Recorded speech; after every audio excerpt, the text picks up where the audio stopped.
बिस्मिल्लाहिर्रहमानिर्रहीम, अस्सलाम वालेकुम नाज़रीन। मैं अहमद फवाद हूँ और आप मेरा यूट्यूब चैनल देख रहे हैं। नाज़रीन, एक बड़ी ब्रेकिंग न्यूज़ के साथ आज के व्लॉग में आपकी खिदमत में हाजिर हुआ हूँ। फ़ौरन से पाकिस्तान छोड़ दो, मामला क्या है, पैगाम क्या है, इस हवाले से कुछ डिटेल्स आपके सामने मैं रखूँगा। राना सनाउल्लाह के ऊपर अदम एतमाद का इजहार कर लिया गया है, जनाटेदार थप्पड़ उन्हें पड़ा है। इस हवाले से भी कुछ एक्सक्लूसिव डिटेल्स हैं, वो मैं आपके साथ शेयर करूंगा। चीफ जस्टिस जो हैं, जो मौजूदा एनआरओ मौजूदा हुकूमत ने खुद को दिया, इस सारे मामले में किस तरह से रुकावट बन गए हैं, इस हवाले से भी कुछ एक्सक्लूसिव डिटेल्स हैं, वो भी आज के व्लॉग में आपके सामने रखूंगा। सबसे पहले तो नाज़रीन, एक बड़ी ब्रेकिंग न्यूज़ के साथ आज के व्लॉग का मैं आगाज़ करता हूं।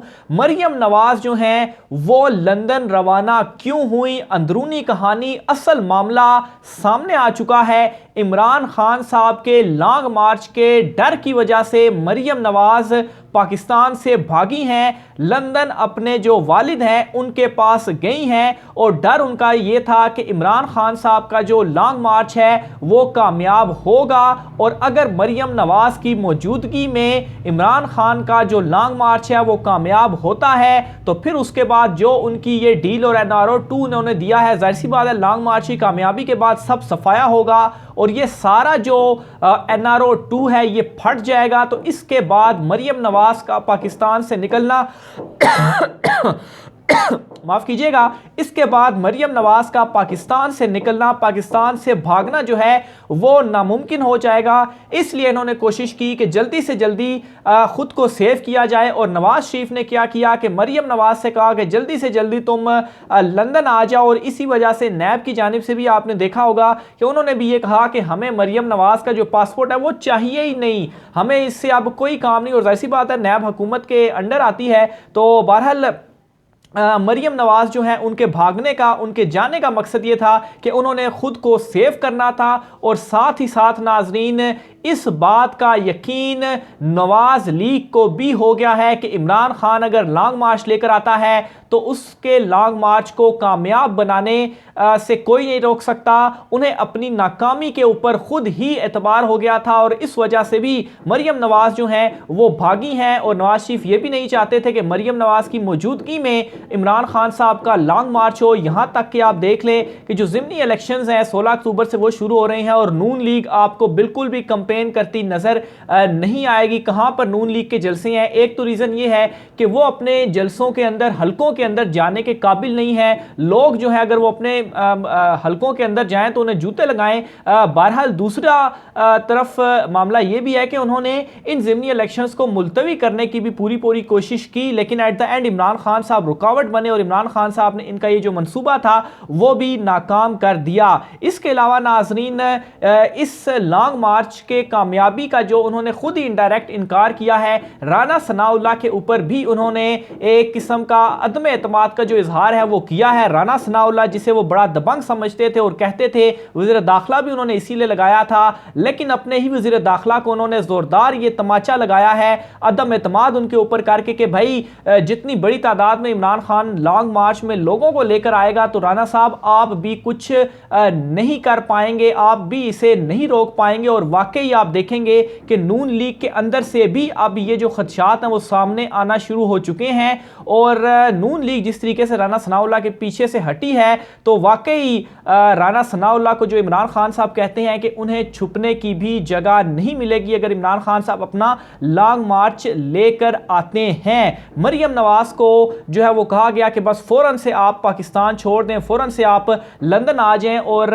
यहां तक भी अब डिटेल्स आ रही हैं सामने कि नवाज शरीफ का और मरियम नवाज का पाकिस्तान वापसी का, जल्दी वापसी का कोई इरादा नहीं है। यहां तक कि मरियम नवाज वहां पर गई हैं तो वो भी जो है वो जल्दी उनकी वापसी नहीं होने वाली, वो नवाज शरीफ के साथ वापस आएंगी और नवंबर या दिसंबर के बाद भी वो देखेंगे कि हालात साजगार होते हैं, यानी कि उनकी डील कामयाबी से चलती है। और जो नवाज शरीफ शहनशाह बादशाह बनकर जो है वो बातें कर रहे हैं कि इमरान खान को नाअहल करो और फिर उनको भी उनकी नाअहली ख़त्म करो और उनको गिरफ्तार ना किया जाए और फिर वो वापस आएँ और खुलकर जो अपनी सियासत है वो करें, तो ये चीज़ें तो नहीं होने वाली। और लगता यूँ है कि ये दोनों अब लंदन में ही रहेंगे, पाकिस्तान में अब नहीं आएंगे। इसके अलावा नाजरीन, दूसरी साइड पर एक और बड़ी खबर ये है कि इमरान खान साहब की जानिब से पंजाब में भी वजारत दाखिला में जो है वो उमर सरफराज चीमा साहब जो हैं उन्हें मुशीर दाखिला बराए पंजाब का जो ओहदा है वो दे दिया है।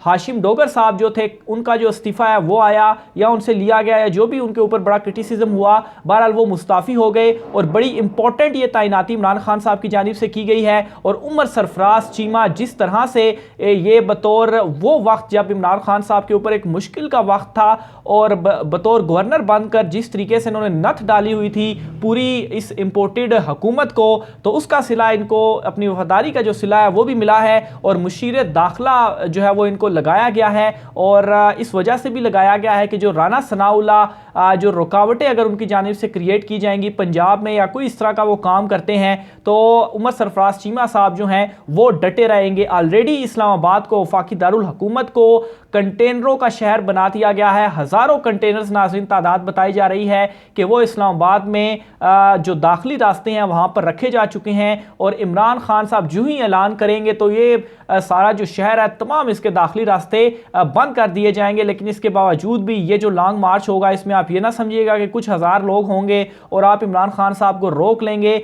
अवाम तैयार बैठी है, इंतज़ार कर रही है कि इमरान खान जो है वो कॉल दें लॉन्ग मार्च की और लोग जो है वो पहुँचें। और इस मरतबा ये जो लाखों लोग हैं और इमरान खान साहब की जो प्लानिंग है, अगर अवाम उस तरह से अपने तौर पर इतनी ज़्यादा नहीं भी निकलती तो इमरान खान साहब के साथ जो लोग आ रहे हैं वो भी लाखों की तादाद में हैं। और ये जो लिस्टें हैं बाकायदा तौर पर आप देख भी रहे होंगे, इमरान खान साहब जो जगह जगह पर जाकर हल्फ भी ले रहे हैं। तो जो इस वक्त इमरान खान साहब की तैयारी है, ये लॉन्ग मार्च एक फाइनल कॉल होगी। अगर किसी सूरत में भी जो इंपोर्टेड हुकूमत है या जो मुज़ाकरात है कुछ भी इसमें होता है और इमरान खान साहब ये कॉल देंगे तो ये आखिरी कॉल होगी और इस कॉल के साथ साथ सारी हुकूमत भी लिपटेगी और सबका जो सफाया है वो भी होगा। तो इस वजह से इमरान खान साहब थोड़ा सा डिले भी कर रहे हैं और बिल्कुल मौका देखकर इमरान खान साहब ये जो कॉल है वो देंगे। बहरहाल एक बड़ी इंपॉर्टेंट तैनाती वजारत दाखिला में हुई है और ये बहुत इंपॉर्टेंट ओहदा था और उमर सरफराज चीमा साहब को ये जो ओहदा है वो मिलना ये पाकिस्तान तहरीक इंसाफ के लिए भी खुशाइंद होगा। इसके अलावा नाज़रीन जो NRO 2 है, मौजूदा हुकूमत इस वक्त खुद को NRO 2 देने में ही मसरूफ़ है, अवाम के साथ तो इनको कोई भी ताल्लुक़ नहीं है। और आज नाज़रीन हुआ ये है कि जो FIA मनी लॉन्ड्रिंग केस था इन दोनों के ऊपर और शहबाज शरीफ तो ऑलमोस्ट गिरफ्तार भी होने वाले थे, बहरहाल अदालत की जानिब से इसमें इन दोनों को बरीयत का जो फैसला है वो सुना दिया गया है। तो ये नाज़रीन एक बड़ी खबर थी। ये फैसला जो है वो महफूज किया गया था और उसके बाद दलाइल जब ये मुकम्मल हुए फिर फैसला महफूज हुआ और फिर उसके बाद ये जो फैसला है वो आज अदालत की जानिब से सुनाया गया है। और इन दोनों को अदालत ने FIA का ये जो मनी लॉन्ड्रिंग का केस था इसमें बरी कर दिया है। आखिर में नाज़रीन सुप्रीम कोर्ट ऑफ पाकिस्तान से भी एक बहुत इंपॉर्टेंट खबर है, एक बड़ी खबर है और वो खबर ये है कि नैब तरमीम वाला जो मामला था वो पाकिस्तान तहरीक इंसाफ ने चैलेंज किया था सुप्रीम कोर्ट ऑफ पाकिस्तान में। और इस केस की रोज़ाना की बुनियाद पर हेयरिंग जो है समात जो है वो सुप्रीम कोर्ट ऑफ पाकिस्तान में हो रही है। मैं खुद भी इस समात में जो है वहाँ पर जाकर जो डिटेल्स हैं वो ले रहा हूँ समात के हवाले से। लेकिन चूँकि एक तो ये डेली बेसिस पे हो रही है और पाकिस्तान तहरीक इंसाफ के जो वकील हैं वो इसमें दलाइल दे रहे हैं, तो इतनी ज़्यादा इसमें जो अपडेट डेवलपमेंट है वो सामने तो नहीं आई। लेकिन नाज़रीन चीफ जस्टिस उमर अता बंदयाल साहब और इसी बेंच का हिस्सा जस्टिस इजाजुल अहसन साहब जो हैं, जो आज की ये समात हुई, इस समात में दो जगहों पर इन दोनों जज साहिबान की जानिब से कुछ इंपॉर्टेंट रिमार्क्स दिए गए हैं। और उन रिमार्क्स के बाद ये जो मौजूदा इंपोर्टेड हुकूमत है इनका NRO 2 कैसे ख़तरे में और ये कैसे मुरझा गए हैं इसकी तफसील मैं आपके सामने रखूँगा। तो चीफ जस्टिस साहब की जानिब से एक मौके पर अदालत में ये रिमार्क्स दिए गए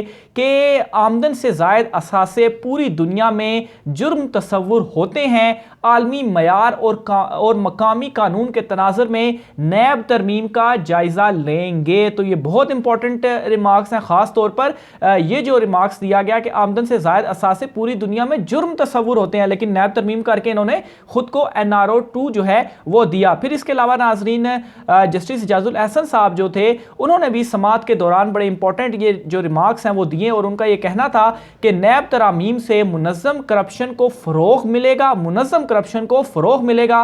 तरमीम से इजाज़त दी गई है कि वो माली फ़ायदे लें जो नैब कानून के ज़मरे में ना आए। तो ये नाज़रीन दोनों इंपॉर्टेंट जजिस की जानिब से ये जो दो रिमार्क्स दौरान समाज जो है वो सामने आए हैं, इससे जो है वो आप चीज़ों का अंदाज़ा लगा सकते हैं और क्यों, और इन्हीं दो रिमार्क्स से हुकूमत क्यों जो है वो परेशान है ये भी आप समझ सकेंगे। मज़ीद डिटेल भी आपके साथ में शेयर करता रहूँगा। आज की व्लॉग से इतना ही। राय के साथ कमेंट बॉक्स में कीजिएगा। मुझे इजाज़त दीजिए। अल्लाह हाफ़िज़।